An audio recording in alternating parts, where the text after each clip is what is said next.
বিসমিল্লাহির রহমানির রহিম। আসসালামু আলাইকুম। কেমন আছেন সবাই? আল্লাহর অশেষ রহমতে আমিও ভালো আছি। আজকে শেয়ার করব পেঁপে ভর্তার ইউনিক একটি ভর্তার রেসিপি, যেটা স্বাস্থ্যসম্মত এবং পেঁপে আমাদের অনেক উপকারী একটি সবজি, আমরা সবাই জানি। এই গরমে পেঁপে, লাউ, মানে কিছু কিছু সবজি আছে যেটা খেলে পেট ঠান্ডা রাখে। এরকম একটা সবজি হচ্ছে পেঁপে। আর সেই পেঁপের ভর্তার রেসিপিটি একদম স্বাস্থ্যসম্মতভাবে এবং খুবই সহজে আপনাদের সাথে শেয়ার করব। এখানে একটি পেঁপের অর্ধেকটা আমি ছোট ছোট টুকরো করে কেটে নিয়েছি, আর নিয়েছি 3-4 টুকরো আলু নিয়ে আমি পর্যাপ্ত পরিমাণে পানি দিয়ে এটাকে সেদ্ধ করে নিয়েছি। এরপরে 2টা শুকনো মরিচ খুব ভালো করে উল্টে পাল্টে আমি ভেজে নিয়েছি। যেহেতু বর্ষাকাল, শুকনো মরিচ দেখা যায় সহজেই মচমচে হয় না, তাই এভাবে ভেজে কিছুক্ষণ কড়াইতে রেখে দিলে একদম মচমচা হয়ে যাবে। আমি সেটাই করেছি। এরপর শুকনো মরিচ আর লবণ নিয়ে একটু ভালোভাবে মথে নিচ্ছি, সাথে কাঁচামরিচও। ভর্তায় এইভাবে কাঁচা পেঁয়াজ, কাঁচামরিচ দিয়ে ভর্তা করে দেখবেন, সেই ভর্তাটাও কিন্তু আলাদা একটি টেস্টি এবং আলাদা একটা ফ্লেভারফুল হয়, খেতে অনেক বেশি ভালো লাগে। তো এরপরে আমি শুকনো মরিচ, কাঁচামরিচ আর লবণ, কাঁচা পেঁয়াজ খুব ভালোভাবে মথে নিয়েছি, দেখতে পেয়েছেন।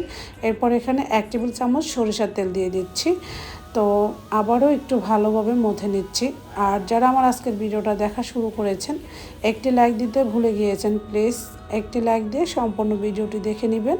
তো পেঁয়াজগুলি যখন একদম ভালো করে মথে হয়ে গিয়েছে, ওই পর্যায়ে আমি আলু এবং পেঁপেগুলো হাত দিয়ে মথে একদম মিহি করে ফেলবো।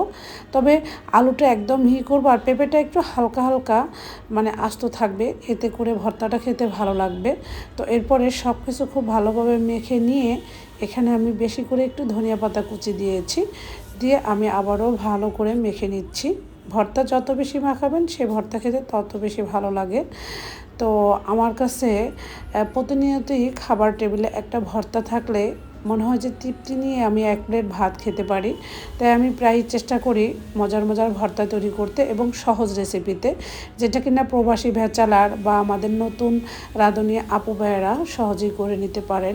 আর আমার চ্যানেলে বেশ কয়েক রকমের ভর্তার রেসিপি সহজভাবে দেওয়া আছে, চাইলে দেখে নিতে পারেন। আর ভর্তা প্রেমীরা তো অবশ্যই ভর্তা প্রতিদিন টেবিলে রাখবেনই, সেম আমিও চেষ্টা করি। এরপরে পেঁপে ভর্তাটাকে সার্ভ করে উপর থেকে আবারও 1.5 টেবিল চামচ তেল দিয়ে দিয়েছি।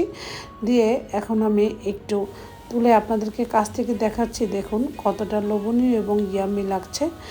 তো আজকে এই পর্যন্তই, সবাই ভালো থাকবেন। আল্লাহ হাফেজ।